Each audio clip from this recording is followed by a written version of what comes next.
Thanks, Doug. I'm told that they're going to be very strict in time, so I'll get right to it. I'm honored to be here. I'm honored to be in the same event as Mike. Thanks to Matt and to all of you who made this possible.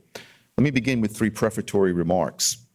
First, I trust that everyone here shares the goal of having low-skilled workers paid incomes as high as possible, with no one forced into the ranks of the unemployed or obliged to suffer other negative consequences. That is the value judgment that I carry with me throughout tonight's discussion and in every discussion that I have about the minimum wage. Second, my main concern is for the well-being of low-skilled workers. My assessment of the minimum wage turns overwhelmingly on how well or how poorly it is likely to benefit such workers. Only secondarily do I care about the effects on employers or investors or consumers. You might disagree with my conclusions. I'm certain many of you will, but that disagreement will be over predicted consequences and not over values or goals. Third, my principal purpose here is to try to persuade you of the reasonableness of the standard economic case that the minimum wage harms some of its intended beneficiaries. I recognize that the minimum wage also helps some people by raising their wages.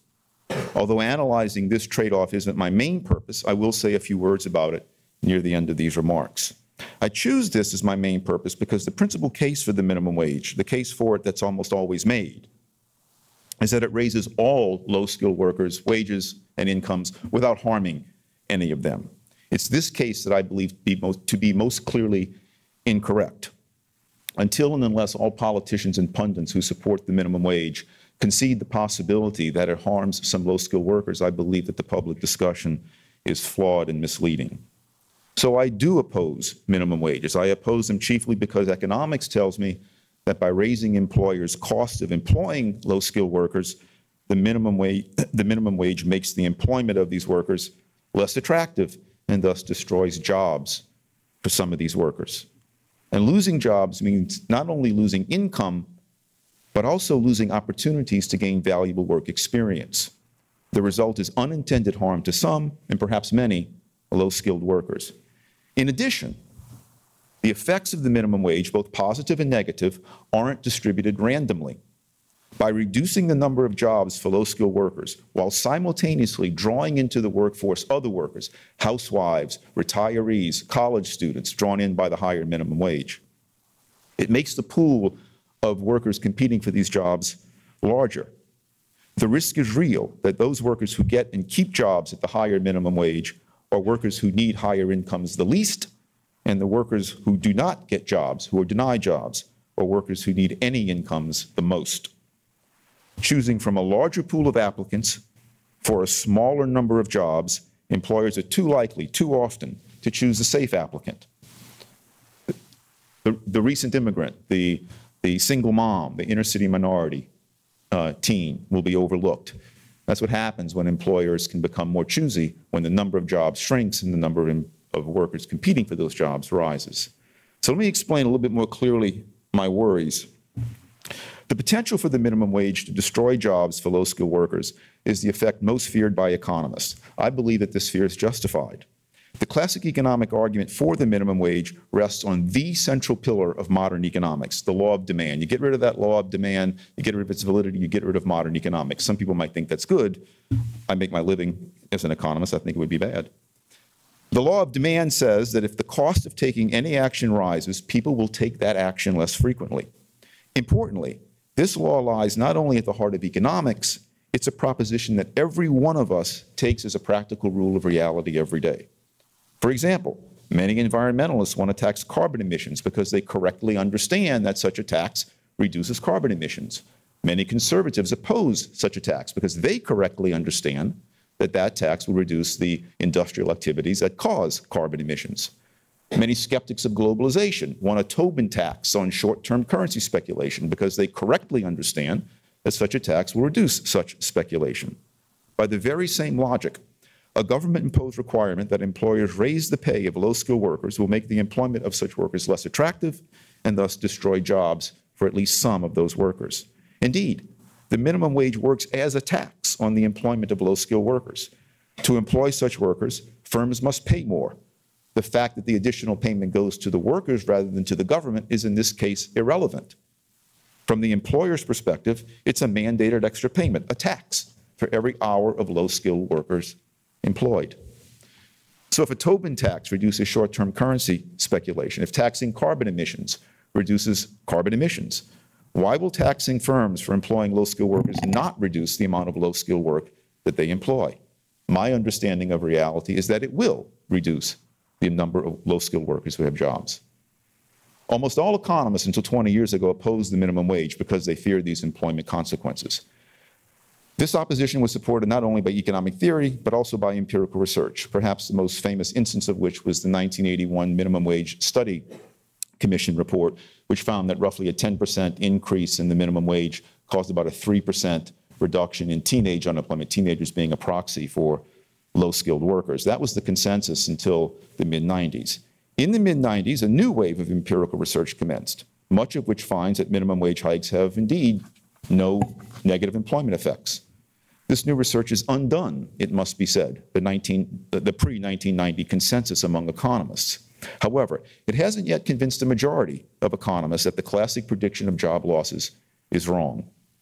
1 year ago this month, the University of Chicago released the results of a survey that it took of 42 top economists, including 2 Nobel laureates, Angus Deaton and Eric Maskin. These economists were asked to agree or disagree with the following proposition, and I'm quoting now. If the federal minimum wage is raised gradually to $15 per hour by 2020, the employment rate for low-wage U.S. workers will be substantially lower than it would be under the status quo, end quote. A plurality, 25% of the surveyed economists agreed with this proposition. Some even did so strongly. That was a survey option. But it was close. 24% disagreed, although none disagreed strongly. 38% were uncertain. Others didn't vote on that issue. In other words, slightly more of the surveyed economists last year agreed than disagreed that this size hike in the minimum wage will shrink substantially the employment prospects of low-skilled workers. That survey question, though, asked about a very large increase in the minimum wage. What about one closer to the one now proposed for California, a 50% rise from $10 in California to $15? A 2013 survey, also by Chicago, also of the same prominent economists and same Nobel Prize winners, asked the following question. Raising the federal minimum wage to $9 per hour would make it noticeably harder for low-skilled workers to find employment. That's a 24% rise, by the way, from $7.25 to $9. Here also a plurality, 34% agreed that even a 24% rise in the minimum wage would make it noticeably more difficult for low-skilled workers to find jobs. In neither of these surveys are a majority of economists persuaded by the new minimum wage research, a fact that tells me, at the very least, that the jury in this question is still out, or more plausibly, that economists still, correctly, largely agree that minimum wages have negative employment effects.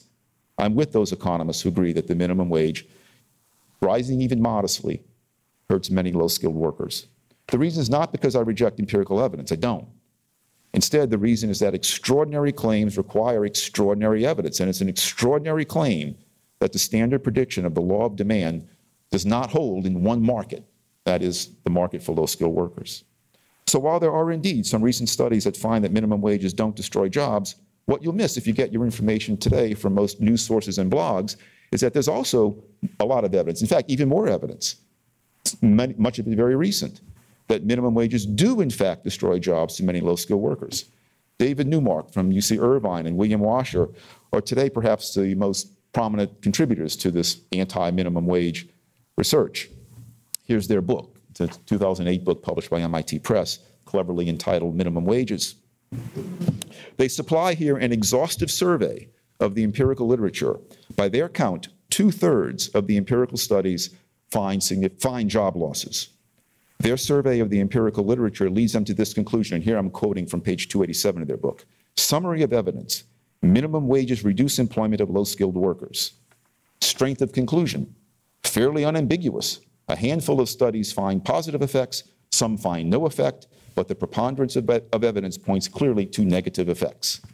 Of course, they could be wrong. They might be mistaken. My point here is not to defend their conclusion so much as it is to emphasize the fact that the empirical literature on the effects of the minimum wage does not contain extraordinary evidence against the standard proposition that raising the cost of employing low-skilled workers will result in fewer of those workers being employed.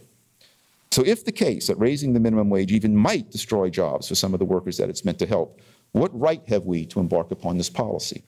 I think none. Remember, the people whose livelihoods are here being experimented with are low-skilled workers. They aren't doctors, lawyers, machinists, welders, or college professors. They're motel maids, fast food workers, teens just entering the workforce. If minimum wage proponents are correct that no jobs are destroyed, then these workers are indeed benefited without cost to them. Although here, there's a question of who pays the cost of these workers' gains, and what is the moral reason for imposing that cost on those persons. For example, if we all agree that all low-skilled workers should be given raises, what's the moral justification for requiring only current employers of low-skilled workers to pay these costs? Why not pay these workers raises out of general revenues collected as taxes from the tax-paying population? It's a question that I think should be asked, but it is seldom asked.